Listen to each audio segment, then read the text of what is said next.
Next question आप देखिए सामने है कि a uniform tube of side A and mass M rest on a rough horizontal table. ठीक है,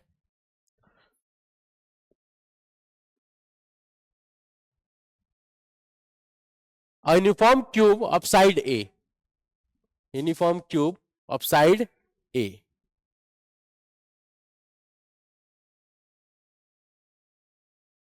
and mass m rest on a rough horizontal table, a horizontal force F is applied, normal to one of the faces at a point that is directly above the center of the face at a height 3h by 4.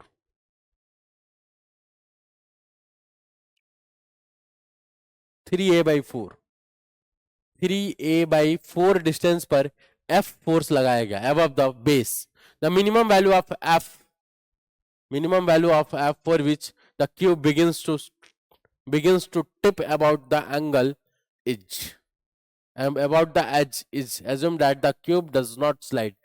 Cube slide नहीं कर रहा है, cube slide नहीं कर रहा है, यही बताया गया ना कि क्यूब स्लाइड नहीं कर रहा है. कोई बात नहीं, क्यूब स्लाइड नहीं कर रहा है, इसका मतलब यह है कि जो फोर्स जो एफ है वो less than mu M G है, लिमिटिंग फ्रिक्शन से कम है.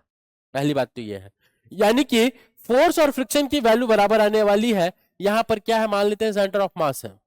मैं इसी के अबाउट मान लू क्या, इसी के अबाउट मान लेता हूं कि इसके अबाउट ये टॉर्क हो रहा है. मैंने कहा कि F इंटू इसके अबाउट, मोमेंट इसके अबाउट ले लिया मैंने, F into 3a/4, F into 3a/4.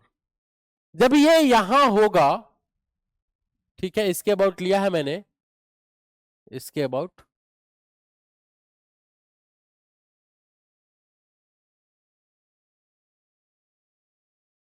इसके अबाउट नहीं लेते हैं, एक काम करते हैं, अगर इसके अबाउट ले लिया तो mg और फ्रिक्शन, सॉरी नॉर्मल और फ्रिक्शन दोनों का टॉर्क जीरो हो जाएगा. हम एक काम करते हैं, सेंटर ऑफ मास के अबाउट लेते हैं.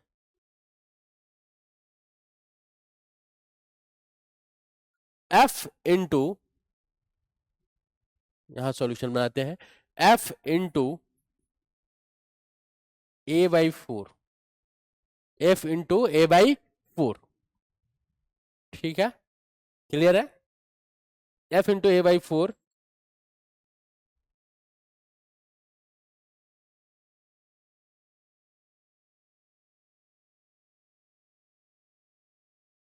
Plus F into a/2. Centre of mass के अबाउट हमने मोमेंट लिया है, किसके अबाउट लिया है, सेंटर ऑफ मास के अबाउट. तो F into a/4 into a/2 minus क्या करने वाला हूं मैं यहां पे, नॉर्मल का. तो नॉर्मल कितना हो जाएगा, mg इंटू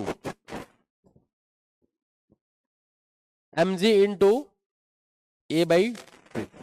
ग्रेटर देन 0. बोलो हाँ या ना, ये इक्वेशन बना. क्या बना, equation. F into a/4 plus F into a/2. अब ये कितना हो जाएगा, 3f a/4 greater than mg a/2. ए से ए खत्म, F